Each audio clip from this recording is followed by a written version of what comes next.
ગુજરાતી માધ્યમ અને ઇંગ્લિશ માધ્યમ વચ્ચે ડિફરન્સ પણ શું હોય છે કે માધ્યમનું મહત્વ શું હોય છે? જે ભાષામાં સ્વપ્ન આવે એ ભાષામાં ભણવું જોઈએ અને એની જાતે જે કંઈ કરવું છે એ કરવાનો અવકાશ નથી હોતો, ત્યારે બાળકની શક્તિઓ કુંઠિત થાય. દર વર્ષે યુપીએસસીનું જ્યારે રિઝલ્ટ આવે ત્યારે ખાસ ન્યૂઝપેપર વાંચો. તો ઇંગ્લિશ મીડિયમ વાળો ગુજરાતી મીડિયમને એક નીચી લો લેવલનું સમજે છે. તો આ માનસિકતા પાછળનું કારણ શું હોય? નમસ્કાર, ધ HR શોમાં આપ સર્વેનું સ્વાગત છે. આજે આપણે વાત કરવાના છીએ શિક્ષણ વિશે. આમ તો આપણો ભારત દેશમાં ઘણા રાજ્યોમાં અલગ અલગ ભાષા બોલવામાં આવે છે અને ગુજરાતમાં ગુજરાતી. તો આપણે એ જોવાનું છે કે આપણા બાળકો જે ગુજરાતી માધ્યમમાં અભ્યાસ કરે છે અને જે અંગ્રેજી માધ્યમનું ક્રેઝ વધી રહ્યું છે, તો આજે આપણે શિક્ષણવિદ એવા હરેશભાઈ પાસેથી, જે પોતે એક શિક્ષણ સંસ્થાના કેમ્પસ ડાયરેક્ટર તરીકે ફરજ નિભાવી રહ્યા છે, તો આજે એમની પાસેથી આપણે જાણીશું કે માધ્યમનું મહત્વ શું હોય છે અને ગુજરાતી માધ્યમ અને ઇંગ્લિશ માધ્યમ વચ્ચે ડિફરન્સ પણ શું હોય છે. આજે બધી જ માહિતી આપણે હરેશભાઈ પાસેથી જાણીશું. તો હરેશભાઈ, તમારો HR શોમાં સ્વાગત છે. અને આજનો જે ગંભીર પ્રશ્ન છે ગુજરાતનો ને આખા દેશનું, કે માધ્યમનું મહત્વ શું હોય છે, તો આજે તમને એક વિનંતી કરીએ કે તમે આ વિષયમાં એક સારી પ્રકાશ પાડીને આપના દર્શકોને માહિતી આપો. દેવાંગભાઈ, માધ્યમ હવે અલગ અલગ રાજ્યોમાં આપે કહ્યું એમ ભાષાઓ અલગ અલગ છે. મોટાભાગે ઇંગ્લિશ મીડિયમનો ક્રેઝ છે. માતૃભાષામાં ભણવું જોઈએ એવું બધા માને છે. હું પણ એવું માનું છું કે માતૃભાષામાં બાળક વધારે ખીલી શકે. માતૃભાષામાં કેમ ભણવું જોઈએ? સૌથી પહેલાં બાળક જ્યારે ઘરમાં ચાલતું થાય છે ત્યારે માતા પિતા એને લેંગ્વેજ શીખવાડ્યા પહેલાં જે કોમ્યુનિકેશન કરે છે એ માતૃભાષામાં કરે છે. બાળક લેંગ્વેજ શીખવા જતું નથી, બાળક એ લેંગ્વેજ શીખી જ નથી, તેમ છતાં એને કેચ કરે છે. લેવું, મૂકવું, પાણી, આવા જે રૂટીન શબ્દો બાળક સમજતું નથી, તેમ છતાં માતા પિતા તો માતૃભાષામાં વાત કરે જ છે, બાળક એને કેચ કરે છે. હવે જેમ જેમ બાળક મોટું થાય ને સ્કૂલમાં જાય એટલે આપણે આપણી જે રૂટીન ભાષા છે માતૃભાષા ગુજરાતી, એના સિવાયના માધ્યમમાં એને બેસાડીએ છીએ. એટલે જે રૂટીન શીખેલો છે એ સિવાયની એને લેંગ્વેજ પહેલાં શીખવી પડે, પછી એના અભ્યાસની વાત આવે. એટલે જે રૂટીન ભાષા આપણે ઈશારામાં જે નાનપણથી શીખ્યા છીએ એમાં જ ભણવું એને સરળ પડે. હવે માની લો કે નાનું બાળક છે એ 1, 2, 3, 4 ને ABCD શીખે છે, ત્યાં સુધી ગુજરાતી કે અંગ્રેજીમાં ફેર હોતો નથી. પણ બાળક જ્યારે મોટું થશે અને ઉપરના ધોરણમાં જશે ત્યારે એને ટફ પડશે. કેમ? કારણ કે ઉપર સાયન્સ છે, સોશિયલ સાયન્સ છે, આ બધું જ્યારે ઇંગ્લિશમાં જ હોય એટલે અધર લેંગ્વેજમાં, ત્યારે એને યાદ રાખવું અઘરું પડે. કારણ કે આ બધા જે વિષય છે એ માત્ર સમજવાના નથી, સમજણ અને યાદશક્તિ બંને પર ડિપેન્ડ કરે આપણો અભ્યાસ. એટલે જે મોટા ફકરા આવે એ મોટા ફકરા જો એને અધર મીડિયમમાં યાદ રાખવાના થાય કે જે ત્યાં ઇંગ્લિશમાં યાદ રાખવાના છે અને ગેર રૂટીનમાં ગુજરાતી બોલે છે, ત્યાં એને ડિફરન્સ પડશે. બીજું, ગુજરાતમાં છે તો ગુજરાતી લેંગ્વેજ તો આવડવી જ જોઈએ. એટલે અધર લેંગ્વેજમાં ગયા કરતાં આપણે ગુજરાતી મીડિયમ એટલે કે માતૃભાષાને પ્રિફર કરીએ તો સારું. અને આમ પણ લોકો એવું કહે છે કે જે ભાષામાં સ્વપ્ન આવે એ ભાષામાં ભણવું જોઈએ. સ્વપ્નમાં ભાષા ઉચ્ચારાતી હોય કે ના હોય, પણ માતૃભાષા જ અગત્યની છે, કારણ કે એમાં બાળક વધારે ઝડપી ખીલી શકે. અધર લેંગ્વેજમાં ભણવા જશે તો એને લેંગ્વેજ પણ શીખવાની અને અભ્યાસ પણ એ જ રીતે એના ચેપ્ટર્સ, એનો સિલેબસ પણ શીખવાનો છે. એટલે અધર દેન ગયા કરતાં જે રૂટીન છે એ ભણવું સારું. બીજું હરેશભાઈ, હાલનું જે ક્રેઝ છે કે બાળક જ્યારે ટ્વિંકલ ટ્વિંકલ લિટલ સ્ટાર, જોની જોની યસ પાપા, આવી બધી જ્યારે ચર્ચા કરે છે ત્યારે માતા પિતા બહુ ખુશ થઈ જાય કે મારો છોકરો ઇંગ્લિશમાં ગાય છે, અને એ જ વસ્તુ જ્યારે ગુજરાતીમાં ગાતો હોય તો એનો એટલો પ્રભાવ માતા પિતા ઉપર પડતો નથી. તો આના પાછળનું કારણ શું હોઈ શકે?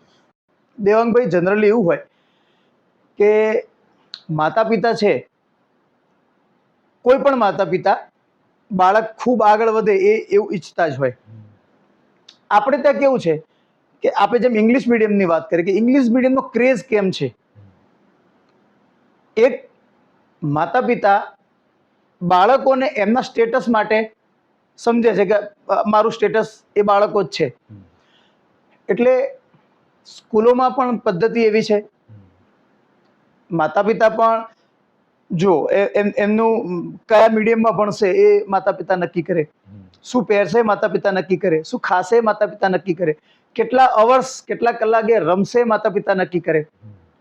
બાળક સ્કૂલમાં જાય કેટલા કલાક ભણશે, ઘેર આવીને ટ્યુશન્સ અને બીજા કેટલાક ક્લાસીસ, એટલે બાળક પાસે ખીલવાનો સમય નથી.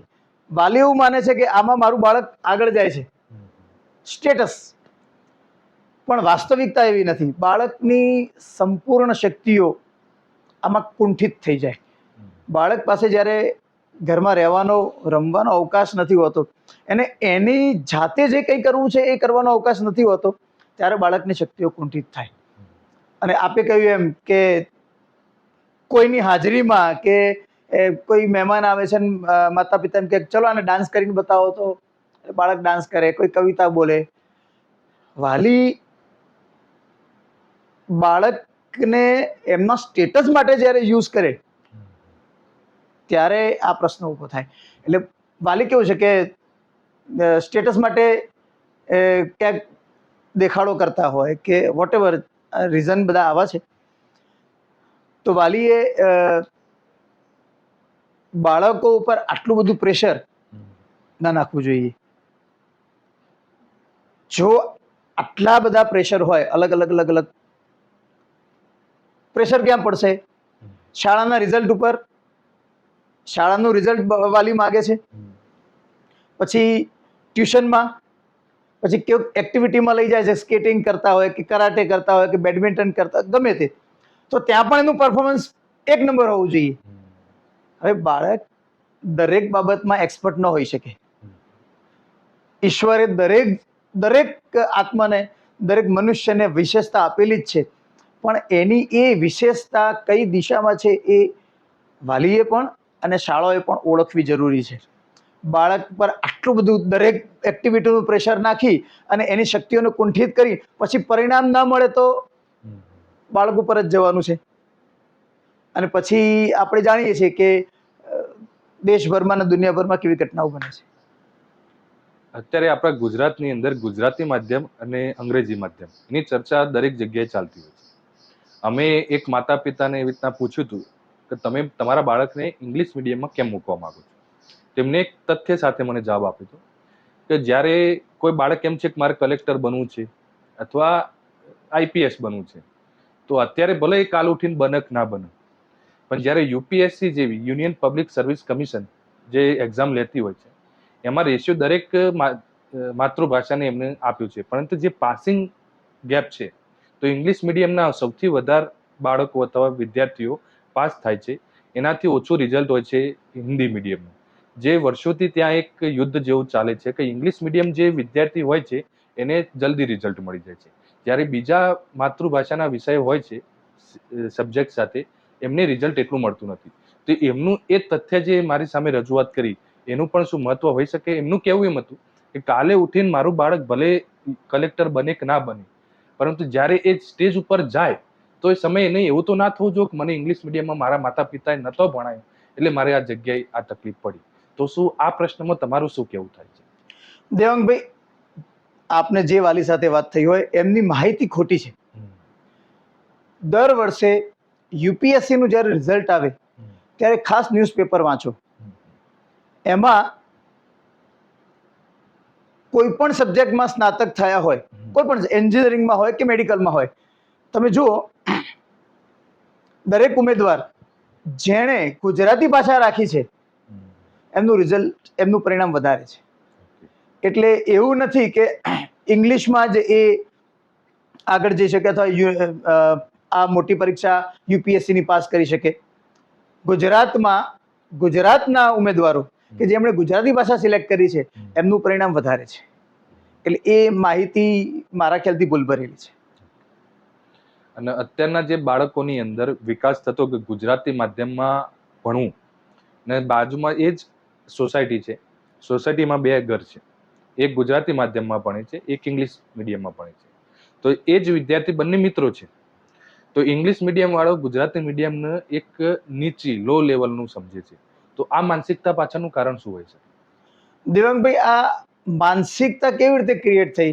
જેમ જેમ ક્રેઝ બદલાયો, ઇંગ્લિશ મીડિયમનો ક્રેઝ આવ્યો, હવે એવું છે કે કોઈક છોકરો કે કોઈ યુવાન, કોઈ વ્યક્તિ ફાકડું અંગ્રેજી બોલતો હોય એટલે આપણે એવું લાગે કે હોશિયાર છે, અને એટલું જ સરસ શુદ્ધ ગુજરાતી બોલતો હોય તો શું એ સારો વ્યક્તિ નથી, અથવા એની લેંગ્વેજ ઉપર કમાન્ડ સારી નથી? તમે ભારત દેશ છોડીને બીજા દેશમાં જાઓ તો ત્યાં નાના બાળકો પણ ઇંગ્લિશ બોલે છે. કેમ? કારણ કે એમની માતૃભાષા છે. સાચું. એટલે વાત એ જ છે કમ્પેરિઝનની, અને વાત છે માનસિકતાની. માનસિકતા આપણે બનાવી છે, આપણે જ બદલવાની છે. માનસિકતા તો એવી પણ છે કે કોઈ અમેરિકાની વસ્તુ છે તો આપણે એને એવું માનીએ છીએ કે આ અમેરિકાની વસ્તુ છે, અમેરિકાથી લાવ્યા છે. તો આપણે ક્યાંક વસ્તુઓમાં પણ આટલો બધો ડિફરન્સ કરીએ છીએ કે અમેરિકાની છે સારી જ હશે. વાસ્તવિકતા એવી છે કે ભારત દેશથી મહાન બીજો કોઈ દેશ નથી. ગીતામાં પણ ભારતનું ખૂબ સારું વર્ણન છે, પણ એ ચર્ચાનો વિષય બહુ અલગ છે.